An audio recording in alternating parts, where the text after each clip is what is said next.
Hi guys, welcome back to the channel No Code Fever, where we talk about software development without coding.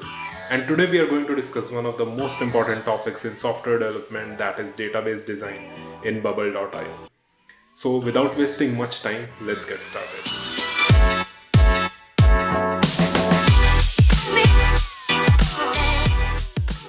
So in the last video we saw how to make this product listing page using repeating groups.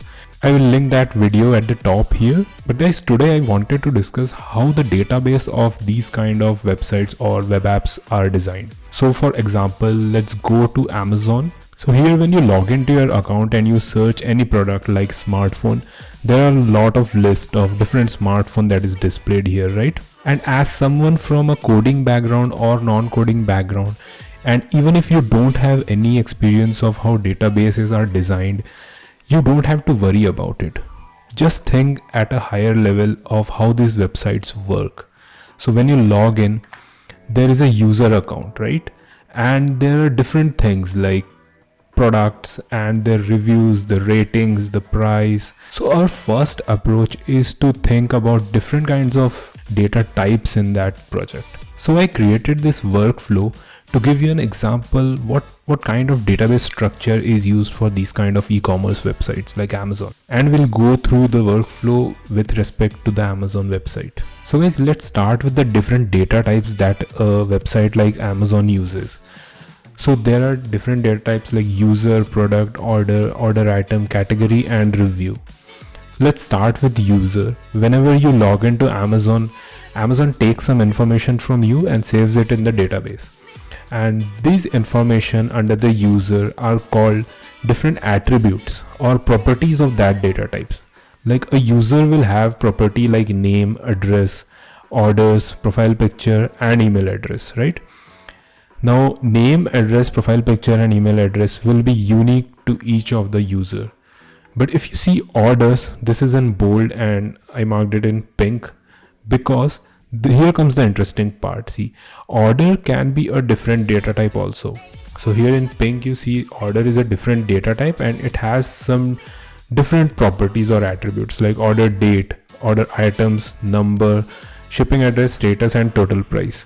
Now just imagine like a user has some properties and order is a property which is common in all of the users, right? If I order a smartphone and if you order some different kind of smartphone or any other product like a office chair or a table, that order will have some properties and that will remain constant. The date, number, shipping address, all of these are properties of order.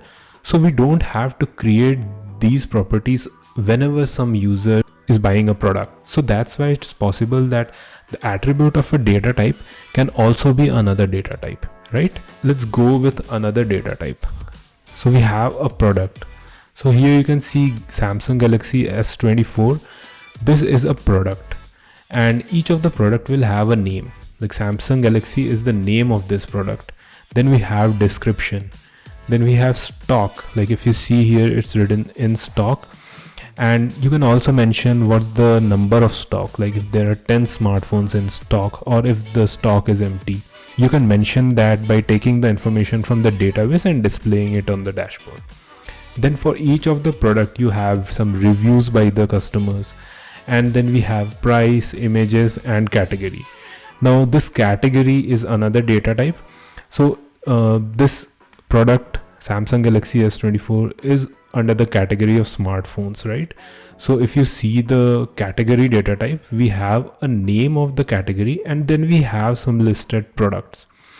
So in this case, the name is a smartphone, and under the products we'll have all of those smartphone names and their information. Like in this case, Samsung Galaxy S4's information will be under products. Okay, so now we have user, product, and then we have order. So once order is placed, all of this information, date, number, address, status, and total price is taken from the user. Then we have an order item database, because for each specific order you will have to have some information in the database like product, how many quantity of that product was ordered, the unit price, and then the calculation of total price can be done by unit price multiplied by quantity. and then we have category.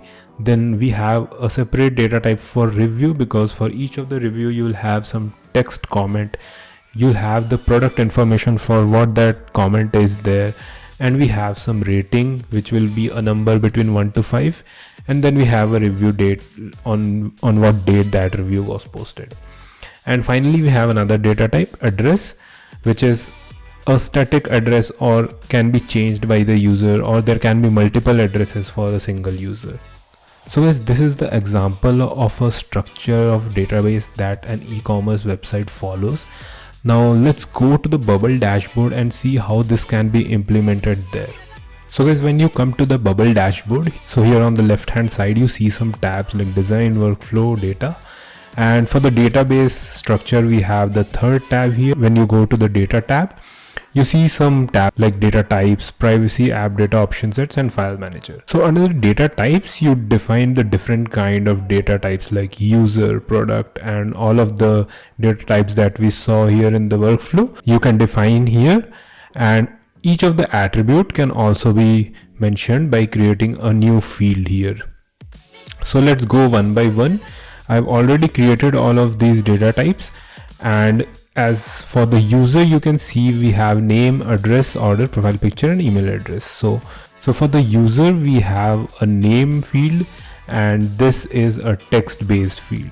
So how to create this? If you click on create a new field, you can mention the field name here, name, and there the field type you have some different options like text, number, numeric range, date, and image, geographic address, and anything you can think of. So this is how you create a specific data type and its attribute. So this was the user, and now if you here you can see that there was orders, which was a different kind of a data type, right? So how this is implemented is, first you have to create order data type separately. So this is the order data type, and if you see here it has some different attributes as we discussed in the workflow. So we have order date, items number, shipping address, status, and total price, and that is linked to another attribute which is under the user data type here. So each of the user will have some list of orders. So whenever you create a new field here, if you type in order and you have already created a data type, it will show under the data types here. So when you click order, and then a user can have multiple number of orders. So to take this as a list, you have to check this box, and when you create this, it will show here as a list of orders. So this is how data type is used inside another data type as an attribute. Now guys, one important thing here is under the order data type, you have a status attribute, right? And the status can be anything like pending, shipped, delivered, and cancelled. And these four are the options, the only options that can be under the order status. And Bubble has something called option sets. You can create a new option set called order status and then define some static option which will be constant for the entire project. So for the next data type, we have order item, and we have some product, quantity, total price, and unit price. Again, product is already a different kind of data type here. If you go to the product, you already can see so many attributes which we discussed under the product data type here. And finally we have a review data type where we have some comment, product rating, and review date. So guys, this was all about how we define the database structure in Bubble, and what are option sets, and how a data type can have an attribute which is another data type, which we saw in the workflow, and also how to implement that in the Bubble dashboard. So guys, if you want to see how the dashboard will look like and how to use this database structure to build an actual e-commerce web app, just let me know in the comments, and also let me know if you have some comments regarding no code development or Bubble in general.